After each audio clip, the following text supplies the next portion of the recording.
കെ.എസ്.ആർ.ടി.സിയിലെ പ്രമുഖ സംഘടനകൾക്ക് പലതിനും കോടികളുടെ ആസ്തിയുണ്ട്. 40,000-ലധികം ജീവനക്കാർ കോർപ്പറേഷനിലുണ്ടെന്നിരിക്കെ മാസവിഹിതം തന്നെ സംഘടനകൾക്ക് വലിയ ചാകരയാണ്.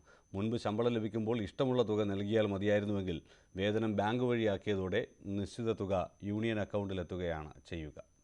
തൊഴിലാളി സംഘടനകളുടെ ആധിപത്യം നിലനിൽക്കുന്ന കെ.എസ്.ആർ.ടി.സിയിൽ പ്രബല യൂണിയനുകളുടെ വരുമാനം ഞെട്ടിക്കുന്നതാണ്. CITU ആഭിമുഖ്യമുള്ള KSRT എംപ്ലോയീസ് അസോസിയേഷൻ അംഗങ്ങളുടെ മാസശമ്പളത്തിൽ നിന്ന് 100 രൂപ വീതമാണ് പിടിക്കുന്നത്. കഴിഞ്ഞ വർഷം നടന്ന ഹിതപരിശോധനയിൽ 18,508 അംഗങ്ങളായിരുന്നു സംഘടനയ്ക്ക്. അതുപ്രകാരം നോക്കിയാൽ ആകെ ലഭിക്കുന്നത് 18 ലക്ഷം രൂപ. 100 രൂപയിൽ 60 രൂപ ക്ഷേമനിധിയിലേക്കും 40 രൂപ സംഘടനയ്ക്കുമാണ്. 40 രൂപയിൽ യൂണിയൻ മാസികയ്ക്ക് 7 രൂപ പോകും. ബാക്കി തുകയിൽ 20 രൂപ അതാത് യൂണിറ്റുകൾക്കും 13 രൂപ സംസ്ഥാന ഘടകത്തിനുമാണ്. ഈ കണക്ക് പ്രകാരം സംസ്ഥാന ഘടകത്തിന് മാത്രം മാസം 2.5 ലക്ഷം രൂപയോളം ലഭിക്കും. INTUC അനുകൂല സംഘടനകളുടെ ആകെ അംഗബലം 10,302 ആണ്. പിരിച്ചെടുക്കുന്നത് മാസം 150 രൂപ വീതം. ഇതിൽ ഒരു വിഹിതം ക്ഷേമനിധിയിലേക്കും ബാക്കി സംഘടനയ്ക്കുമാണ്. ആകെ ലഭിക്കുന്നത് 15,45,300 രൂപ.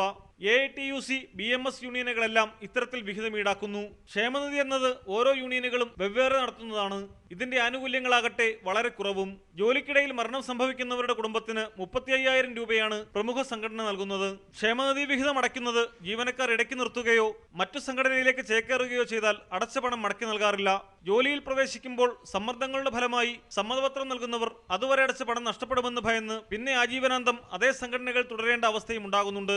ശമ്പളം വൈകിയപ്പോൾ അക്കൗണ്ടിൽ ശേഷിച്ച തുകയിൽ നിന്ന് മാസവിഹിതം പിടിച്ചതും പ്രതിഷേധത്തിന് കാരണമായിരുന്നു. തങ്ങളുടെ അക്കൗണ്ടിൽ നിന്ന് പണമെടുക്കരുതെന്നാവശ്യപ്പെടുന്ന ജീവനക്കാരുടെ എണ്ണം വർദ്ധിക്കുകയാണെങ്കിലും മിക്കതിലും നടപടി ഉണ്ടായിട്ടില്ല. Pradeep C Nirman, News 18, Thiruvananthapuram.